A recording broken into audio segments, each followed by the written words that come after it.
welcome to episode. I have no freaking clue which episode it is because I've been on the summer schedule, which means an episode every 4 weeks rather than every 2 weeks, and I've completely lost track of episode numbers. Anyways, I'm Hannah-Lisa, the host for today and always here on the Making Stories podcast, and I'm so glad that you're joining me today, whether you're a new viewer, a very warm welcome, or a returning viewer. Thank you so much for coming back.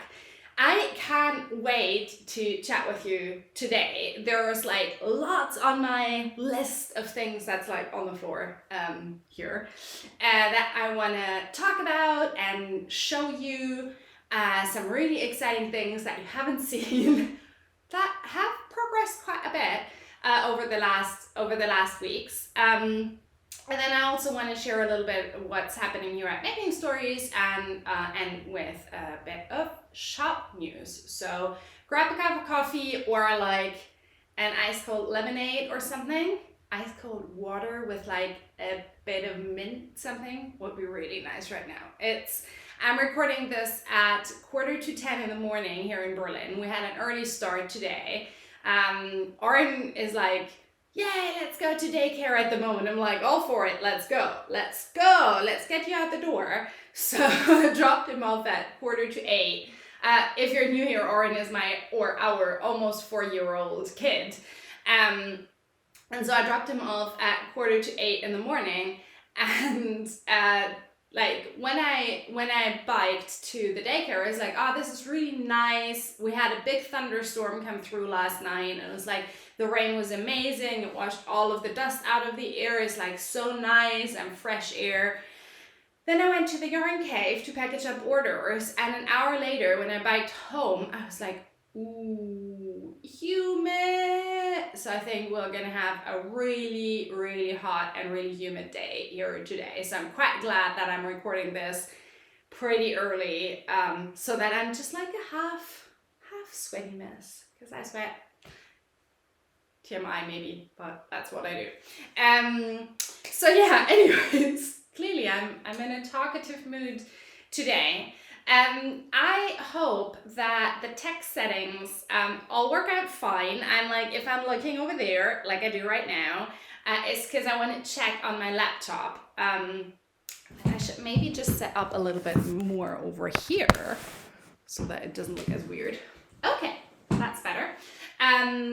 Whether everything still looks okay, because we have a new camera that I'm recording with for the first time. And I'm really excited about it, but also it's always mildly terrifying when you change technology because you don't really know whether it's going to work or not. So yeah, so we have an almost brand new podcast setting. You've only seen this once before, and we have a brand new camera. I'm not brand new. I'm same old me. But well rested after a 2-week vacation, so that was really nice. We've been back for a week. And yeah, I'm just sort of like chugging away on my Making Stories work.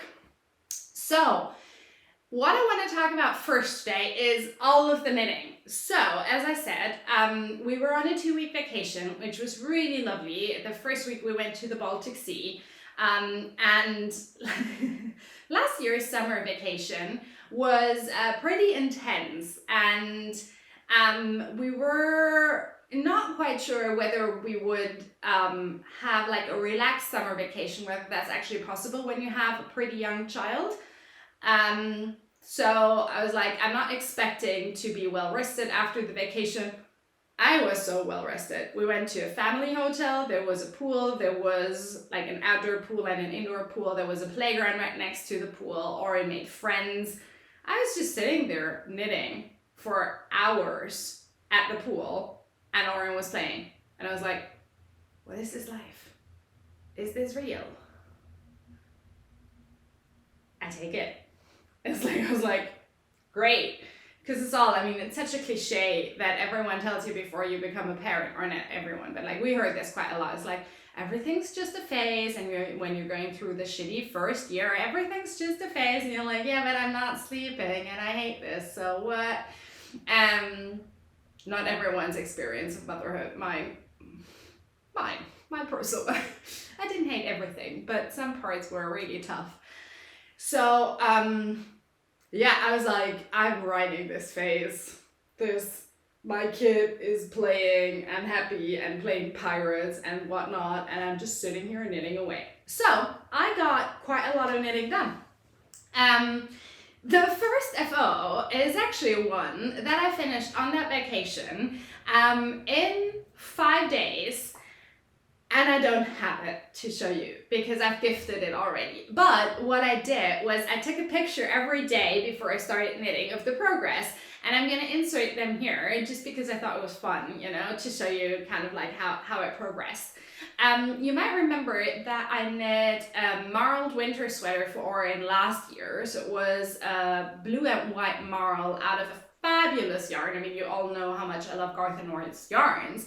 And when Garthenor moved premises to Cardigan last year, they launched a special yarn called Teifi to celebrate that, and had lots of really good marls. And yeah, I made Orin a winter sweater in yarn that they very kindly gifted me after I helped them out at their booth at Unravel last year.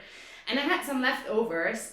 And when we went skiing with my in-laws and my brother-in-law and his wife in January, they saw the sweater and they asked if I would maybe knit one for their kid, my nephew Noah. And I was like, yeah, sure. And so I knew that we were going to see them in August after our vacation.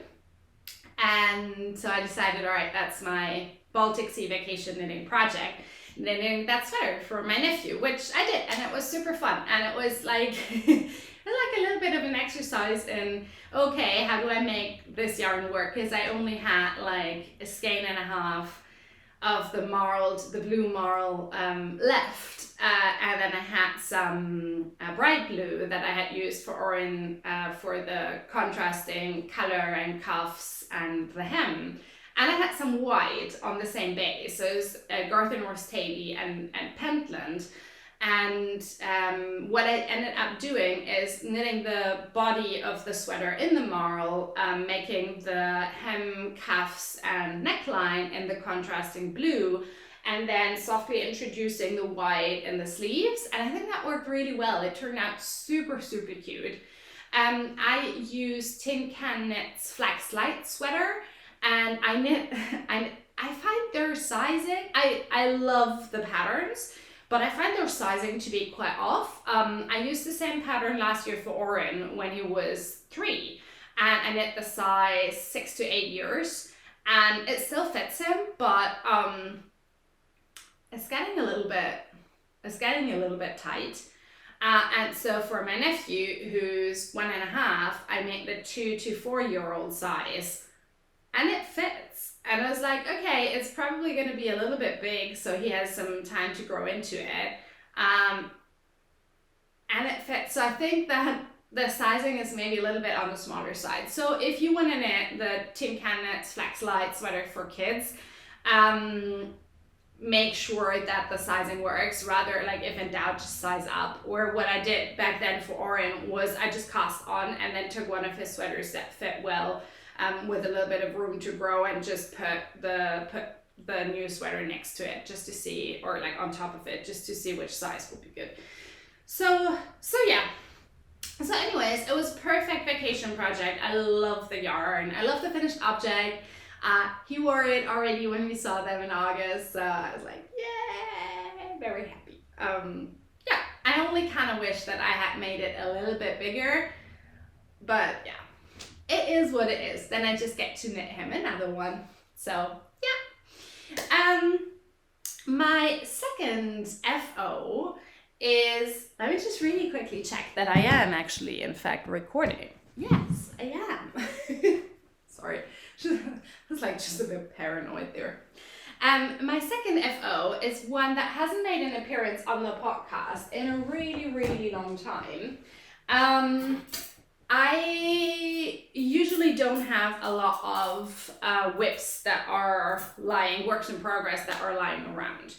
I had 2, now I have 1. Well, the one that I still have, I know that I'm gonna frog it, is my Felix cardigan that I was knitting last year in the fabulous Wool and Twine unspun yarn Thrive, I didn't enjoy knitting it, and the yarn is just fabulous. So it needs a good project. So yeah. The other project that was, for whatever reason, sitting in this beautiful project bag, I made that like years ago out of eco-printed fabric from my friend Maria, and I love it. That was sitting in here was a pair of socks that I had started, I don't even know when, and I don't even know why I lost steam, because as soon as I started knitting on them again, I was like, okay, this is a great pattern. Like, it's exactly the type of pattern that I love having on the needles when I want something that's a bit more, not challenging, but a bit more involved than pure stockinette socks, but like, you know, easily memorized, so that you can knit on it at the playground, or, you know, when you're chatting with someone or something. And so I thoroughly enjoyed finishing these.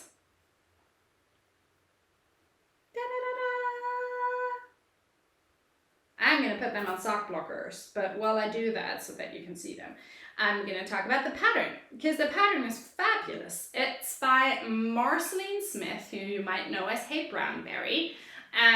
She has a fabulous podcast, and I had the pleasure of meeting Mars way back when Edinburgh Yarn Festival was still around, and we're probably going to see each other again next year, which I'm really excited about. Mars makes beautiful patterns that are contemplative, meditative, just really nice. Like, they feel like a hug to me. And this is her Pebbles and Pathways sock pattern, which I believe is one of her earlier patterns. And look at them. Aren't they cute? So let me get a bit closer to you. So they're knit toe up, and the sole of the foot is a pure stockinette foot.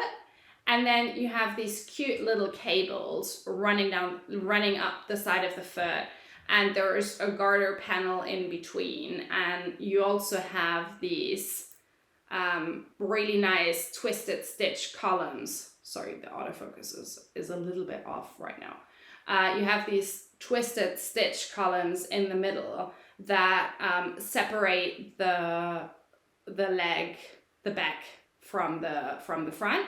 And I think they're just really cute. You finish with a 2x2 rib, and they're beautiful. And I'm really glad that I finished them, because now I have another pair of socks for my sock drawer for the winter.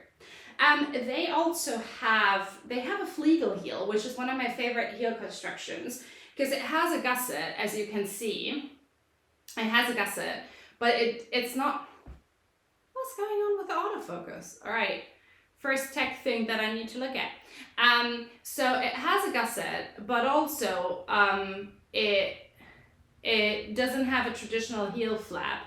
So it has sort of like a triangle of fabric here, which is really nice because it fits really well like a traditional heel flap and gusset heel would.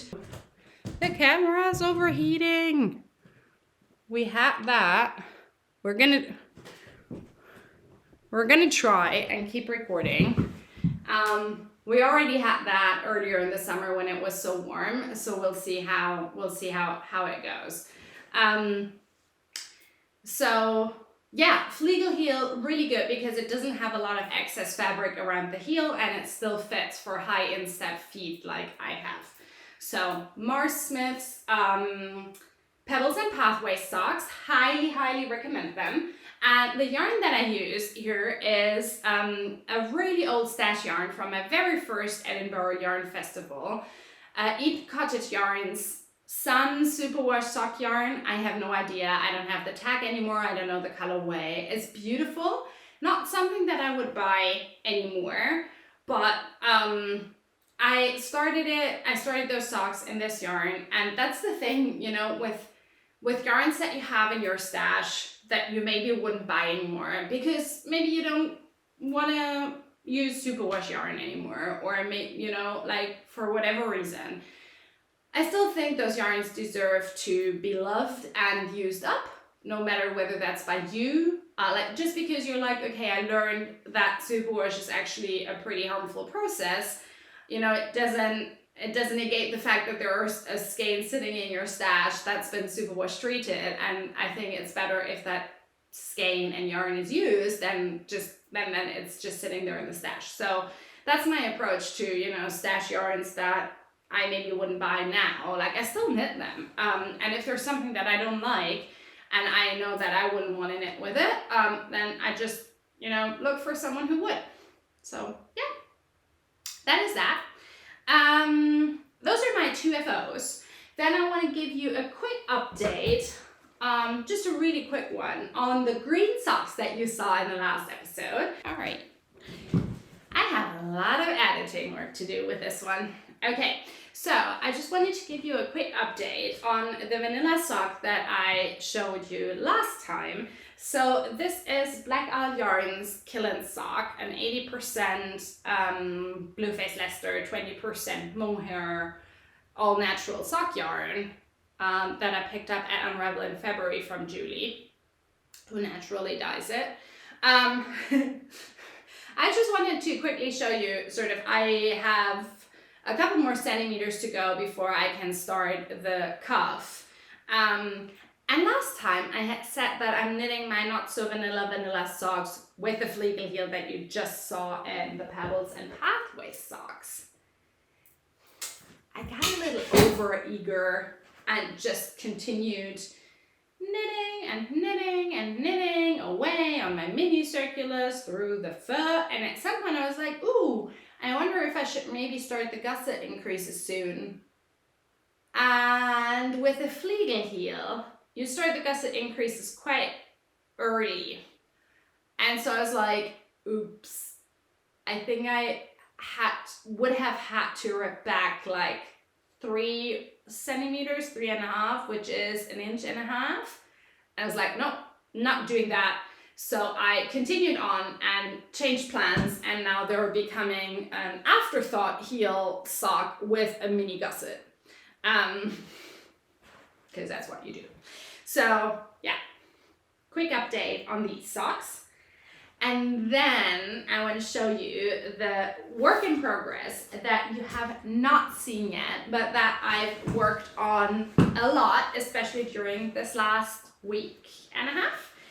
I purchased a sweater quantity of this yarn back in April. This is Woollentwine's Heritage Decay. Woollentwine, Eula, or Woollentwine Fiber Studio, and Eula, the dyer behind it, has become a really good friend of mine over the last year.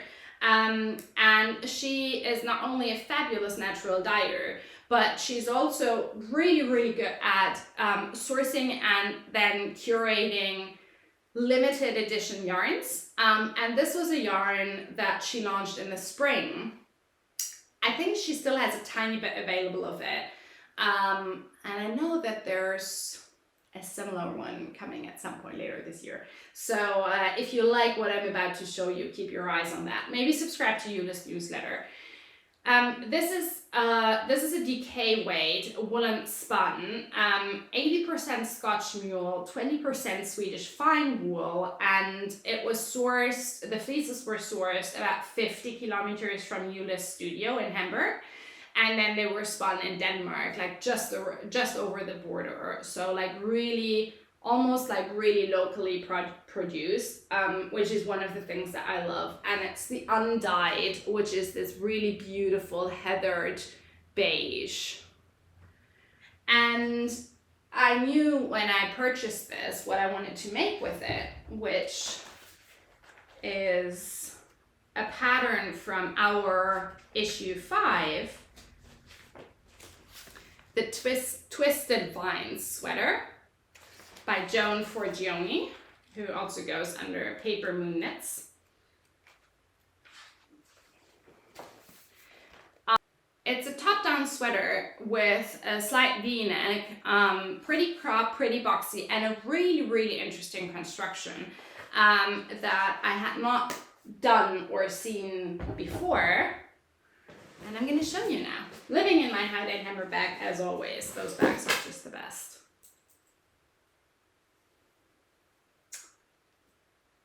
Look. It's almost done, the body. I have a couple more rows of the ribbing to be done, and then the body is done, and then it's onto the sleeves. Isn't this fabulous? I just love knitting with Decay yarn. Like every time that I knit a sweater in Decay, I'm like, oh, this is it. Like, this is it. This is amazing, especially at a little bit of a looser gauge, which I am knitting at. So I'm making size 5, and it fits really, really well. I'm gonna insert a little picture of my first try on. It fits exactly how I wanted it to fit, which is like my citrine, like kind of oversized and then fit it in the shoulders.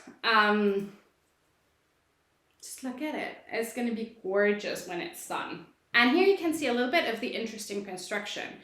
So you first start by knitting these shoulder panels, which are the start of the gorgeous cables that are gonna be running down the sleeves. When you finish the shoulder panels, you then pick up stitches at each side, and you knit the back, and you knit the fronts, and then you do the V-neck shaping and some armhole shaping, and at some point under the armhole you connect all of the dots, and then you start knitting in the round. And then it's smooth stockinette topped off with a little bit of ribbing. And once that's done, it's onto the sleeves. So I'm really, really happy with this. Very enjoyable, and I very, very much enjoy knitting with the yarn. It's really nice, woolly, just good yarn. And I love knitting with yarns by friends. Just makes me very, very happy. So yeah, so this is Joan Forgione's Twisted Vines sweater. As I said, it's from our issue 5, which is completely sold out in print, but you can get it as a digital version from our website. Joan also sells the pattern as an individual pattern on our website. So if you like it, I'm going to put the links to all of that down below. You can also just get the individual pattern, and then use any DK weight yarn to go with it. Yeah, that is my knitting. And now we end with a tiny little bit of shop news. The biggest shop news is that we are 3 weeks away from the release of issue 10, Heirloom. It's going to be officially out on September 5th. A quick update on subscriber copies. They've all gone out, so your digital subscription, you should have all gotten your digital copy. Print subscribers, all of the print subscriptions went out last week, so they're on their way to you. There are 2 options for you to purchase issue 10 already now, if you like it, or if you'd like to do that. One is to subscribe to get an annual subscription, which means that I'm immediately shipping you your print copy, and you immediately get your digital copy already a couple of weeks ahead of the publication date. Or you can pre-order issue 10, and those pre-orders will start shipping next week from August 22nd onwards. I would very much recommend to pre-order or subscribe if you want to have a copy. I did order a couple hundred more copies than I did of issue 9, but we are on track to sell out pretty soon again. So if you want to get it, do yourself a favor and do the pre-order thing or the subscription thing. Speaking of pre-orders, we also have 2 more pre-orders that I've just put up on the website for 2 exciting publications that are also coming out in September. The first one is that Karen Templer of French Supply Co. is publishing her first book with Amiri Sue. It's called, I always want to say Patternless. It's not called Patternless. It's called Seasonless, Patterns for Life. And it is a really interesting concept. There are 5 knitting designs in there. that are matched with 4 different stitches and lots of different variations how you can customize them. So it's kind of like a mix and match approach, which I absolutely adore. All of them are knit at the same gauge. It's a worsted weight gauge. So all of them knit up really, really quickly. And what I also particularly love about it is that they photographed all of the designs on 4 different people, different ages, different body types, different cultures, to show how, and ask them to style them in their own personal style. And I think that's fabulous. So yeah, I can't wait to see it. I hope it's going to be as good as it looks online. We pre-ordered 5 copies through the European distributor, so only a few. And if you want one, then please place an order rather sooner than later. Officially, the book is coming out on September 9th. I think September 7th or 9th. We're allowed to ship you the pre-order copies so that they arrive with you by September 9th. The other one that I put up for pre-order is the upcoming issue 5 of Marl magazine, the fabulous crochet magazine from Alison Chu. Issue 5 is called Highland Retreat, and it's gorgeous. It's absolutely stunning. And yeah, that's up for pre-order now as well, and that is going to be released on September 26th. So if you want any of those, so pre-order issue 10, Marl seasonless, do so now. That's it from me for today. I'm really sorry that this episode was a little bit choppy in editing because I had to cut out a lot of the temperature is too high warnings from the camera. So yeah, we'll see if that is an issue with just the new camera or just today's temperature, because it is really warm here in Berlin. Sorry about that. Do check back here next week, because next week I have a special video for you, and then we are back to our almost to our usual schedule, new episodes every other week. Yeah, do let me know whether you're excited for fall knitting. Thank you so much for watching, and do give this episode a thumbs up if you still liked it despite the cutting. And yeah, I hope to see you again here in 2 weeks. Bye!